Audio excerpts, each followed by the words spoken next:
ಚಂಚಲ ಮನಸ್ಸನ್ನು ನಿಯಂತ್ರಿಸಲು ಆಗುತ್ತಿಲ್ವಾ? ಹಾಗಿದ್ರೆ ಅದಕ್ಕೆ ಇಲ್ಲಿದೆ ನೋಡಿ ಸಿಂಪಲ್ ಸೊಲ್ಯೂಷನ್. ಶ್ರೀಮದ್ ಭಗವದ್ಗೀತೆಯಲ್ಲಿ ಶ್ರೀಕೃಷ್ಣನು ಅರ್ಜುನನಿಗೆ ಧರ್ಮಯುದ್ಧದ ಮಹತ್ವವನ್ನು ತಿಳಿಸಿ ಜ್ಞಾನವನ್ನು ನೀಡಿದನು. ಭಗವದ್ಗೀತೆಯು ಇಂದಿಗೂ ಮಾರ್ಗದರ್ಶಕ, ಶಾಂತಿ ಮತ್ತು ಯಶಸ್ಸಿಗೆ ದಾರಿಯಾಗಿದೆ. ಶ್ರೀಮದ್ ಭಗವದ್ಗೀತೆಯ ಪ್ರತಿಯೊಂದು ಶ್ಲೋಕವನ್ನು ಶ್ರೀಕೃಷ್ಣನೇ ನಿರೂಪಿಸಿದ್ದಾನೆ. ಭಗವಾನ್ ಕೃಷ್ಣನು ಯುದ್ಧಭೂಮಿಯಲ್ಲಿ ಅರ್ಜುನನಿಗೆ ಭಗವದ್ಗೀತೆ ಮೂಲಕ ಜ್ಞಾನವನ್ನು ನೀಡಿದ್ದಾನೆ. ಅದು ಅರ್ಜುನನ ಆತ್ಮವಿಶ್ವಾಸವನ್ನು ಹೆಚ್ಚಿಸಿತು ಮತ್ತು ಅವನು ಸಂಪೂರ್ಣ ವಿಶ್ವಾಸದಿಂದ ಧರ್ಮಯುದ್ಧವನ್ನು ಹೋರಾಡಿದನು. ಆದರೆ ಆ ಸಮಯದಲ್ಲಿ ಭಗವಾನ್ ಕೃಷ್ಣನು ಹೇಳಿದ ಜ್ಞಾನದ ಕಥೆಗಳು ಇಂದಿಗೂ ಜನರಿಗೆ ಮಾರ್ಗದರ್ಶಕ ನೀಡುತ್ತಿದೆ. ಶ್ರೀಮದ್ ಭಗವದ್ಗೀತೆ ಕೇವಲ ಧರ್ಮಗ್ರಂಥವಲ್ಲ, ಇಂದಿನ ಕಾಲದ ಜನರಿಗೆ ಸರಿಯಾದ ಮಾರ್ಗದರ್ಶಿಯಾಗಿದೆ. ಭಗವದ್ಗೀತೆಯ ಅರ್ಥವನ್ನು ಅರ್ಥಮಾಡಿಕೊಂಡ ವ್ಯಕ್ತಿಯು ತನ್ನ ಜೀವನದಲ್ಲಿ ಯಶಸ್ವಿಯಾಗುತ್ತಾನೆ ಎಂದು ನಂಬಲಾಗಿದೆ. ಮನುಷ್ಯನು ತನ್ನ ಜೀವನದ ಎಲ್ಲ ರೀತಿಯ ಸಮಸ್ಯೆಗಳಿಂದ ಹೊರಬರಲು ಒಂದು ಮಾರ್ಗವನ್ನು ಕಂಡುಕೊಳ್ಳುತ್ತಾನೆ.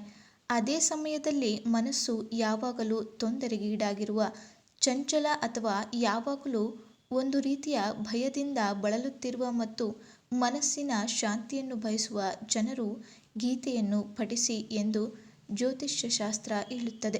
ಒತ್ತಡದಿಂದ ಮುಕ್ತಗೊಳಿಸುವ ಮತ್ತು ಮನಸ್ಸಿನ ಶಾಂತಿಯ ಅನುಭವವನ್ನು ನೀಡುವ 5 ಧರ್ಮೋಪದೇಶಗಳನ್ನು ನೀಡಿದ್ದಾನೆ. ಅದು ಏನು ಎಂದು ತಿಳಿಯೋಣ ಬನ್ನಿ. ಮೊದಲನೆಯದಾಗಿ, ನಿಮ್ಮ ಕೆಲಸವನ್ನು ಮಾಡಿ, ಫಲವನ್ನು ಬಯಸಬೇಡಿ. ಭಗವದ್ಗೀತೆಯಲ್ಲಿ ಒಬ್ಬ ವ್ಯಕ್ತಿಯು ಯಾವಾಗಲೂ ತನ್ನ ಕ್ರಿಯೆಗಳ ಮೇಲೆ ಕೇಂದ್ರೀಕರಿಸಬೇಕು ಎಂದು ಶ್ರೀಕೃಷ್ಣನು ಅತ್ಯಂತ ಸರಳ ಪದಗಳಲ್ಲಿ ಹೇಳಿದ್ದಾನೆ.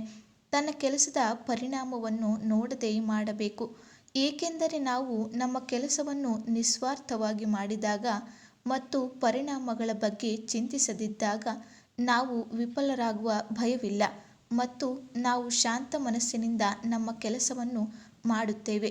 ಇದು ನಿಮ್ಮ ಮನಸ್ಸನ್ನು ಶಾಂತವಾಗಿರಿಸುತ್ತದೆ. ಇನ್ನು ಎರಡನೆಯದು, ಅನೈತಿಕ ಸಂಬಂಧದಿಂದ ದೂರವಿರಿ. ಭಗವದ್ಗೀತೆಯ ಪ್ರಕಾರ ಒಬ್ಬನು ಯಾವುದಕ್ಕೂ ಅಂಟಿಕೊಳ್ಳಬಾರದು. ಇಂದಿನ ಯುಗದಲ್ಲಿ ಅನೇಕ ವಿಷಯಗಳು ಒಬ್ಬ ವ್ಯಕ್ತಿಯನ್ನು ಆಕರ್ಷಿಸಿದರೂ ಯಾವುದರ ಬಗ್ಗೆಯೂ ಅತಿಯಾದ ವ್ಯಾಮೋಹ ಇರಬಾರದು. ಇಂದಿನಿಂದ ನಮ್ಮ ಮನಸ್ಸಿನಲ್ಲಿ ಗೊಂದಲ ಹಾಗೂ ಉದ್ವೇಗವನ್ನು ಸೃಷ್ಟಿಸುತ್ತದೆ ಎಂದು ಗೀತೆ ಹೇಳುತ್ತದೆ. ಆದ್ದರಿಂದ ಯಾರನ್ನೂ ಅವಲಂಬಿಸಬೇಡಿ ಮತ್ತು ಯಾರೊಂದಿಗೂ ಅಂಟಿಕೊಳ್ಳಬೇಡಿ. ಮೂರನೆಯದು, ಅದೃಷ್ಟದ ಮೇಲೆ ಅವಲಂಬಿತರಾಗಬೇಡಿ.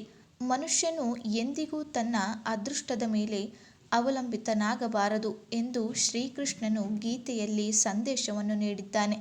ಏಕೆಂದರೆ ಅದೃಷ್ಟವನ್ನು ಅವಲಂಬಿಸಿ ಯಾರಿಗೂ ಏನೂ ಸಿಗುವುದಿಲ್ಲ. ಆದ್ದರಿಂದ ಯಾವಾಗಲೂ ಪ್ರಯತ್ನಿಸಿ, ಕಷ್ಟಪಟ್ಟು ಕೆಲಸ ಮಾಡುವ ಜನರಿಗೆ ಅದೃಷ್ಟವು ಅವರನ್ನು ಬೆಂಬಲಿಸುತ್ತದೆ ಎಂದು ಹೇಳಲಾಗುತ್ತದೆ. ಅರ್ಜುನನಿಗೆ ಉಪದೇಶ ಮಾಡುವಾಗ ಶ್ರೀಕೃಷ್ಣನು ಮನುಷ್ಯನು ತನ್ನ ಪ್ರಯತ್ನಗಳ ಶಕ್ತಿಯಿಂದ ತನ್ನ ಹಣೆಬರಹವನ್ನು ಬದಲಾಯಿಸುವ ಸಾಮರ್ಥ್ಯವನ್ನು ಹೊಂದಿದ್ದಾನೆ ಎಂದು ಹೇಳಿದ್ದನು.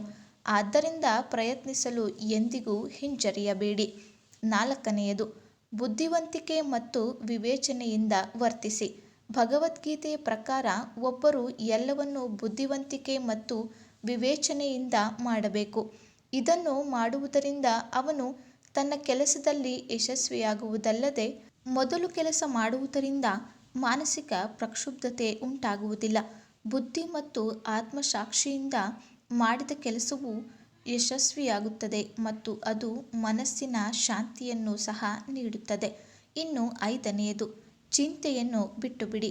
ಯಾರು ತಮ್ಮ ಎಲ್ಲ ಧರ್ಮಗಳನ್ನು ತೊರೆದು ದೇವರಲ್ಲಿ ಆಶ್ರಯ ಪಡೆಯುತ್ತಾರೋ ಅಂತಹ ಜನರು ಎಲ್ಲ ಭಯ, ತೊಂದರೆಗಳು ಮತ್ತು ಚಿಂತೆಗಳನ್ನು ತೆಗೆದುಹಾಕುತ್ತಾರೆ ಎಂದು ಶ್ರೀಮದ್ ಭಗವದ್ಗೀತೆಯ 18ನೇ ಅಧ್ಯಾಯದಲ್ಲಿ ಶ್ರೀಕೃಷ್ಣನೇ ಹೇಳಿದ್ದಾನೆ. ನೀನು ಎಲ್ಲ ಧರ್ಮಗಳನ್ನು ಬಿಟ್ಟು ನನಗೆ ಶರಣಾಗಬೇಕು, ನಾನು ನಿನ್ನನ್ನು ಎಲ್ಲ ಪಾಪಗಳಿಂದ ಮುಕ್ತಗೊಳಿಸುತ್ತೇನೆ ಎಂದು ಅವನು ಅರ್ಜುನನಿಗೆ ಹೇಳಿದ್ದನು. ಆದ್ದರಿಂದ ಅನಗತ್ಯವಾಗಿ ಚಿಂತೆ ಮಾಡಬೇಡಿ. ನಮ್ಮ ಈ ಸಣ್ಣ ಮಾಹಿತಿ ನಿಮಗೆ ಇಷ್ಟ ಆದರೆ ಲೈಕ್ ಮಾಡೋದನ್ನು ಮರಿಬೇಡಿ. ಹಾಗೂ ನೀವಿನ್ನು ನಮ್ಮ ಚಾನಲನ್ನು ಸಬ್ಸ್ಕ್ರೈಬ್ ಮಾಡ್ಕೊಂಡಿಲ್ಲ ಅಂದರೆ ಮತ್ತಷ್ಟು ಮಾಹಿತಿಗಾಗಿ ಹಿಂದೆ ನಮ್ಮ ಚಾನಲನ್ನು ಸಬ್ಸ್ಕ್ರೈಬ್ ಮಾಡ್ಕೊಳ್ಳಿ.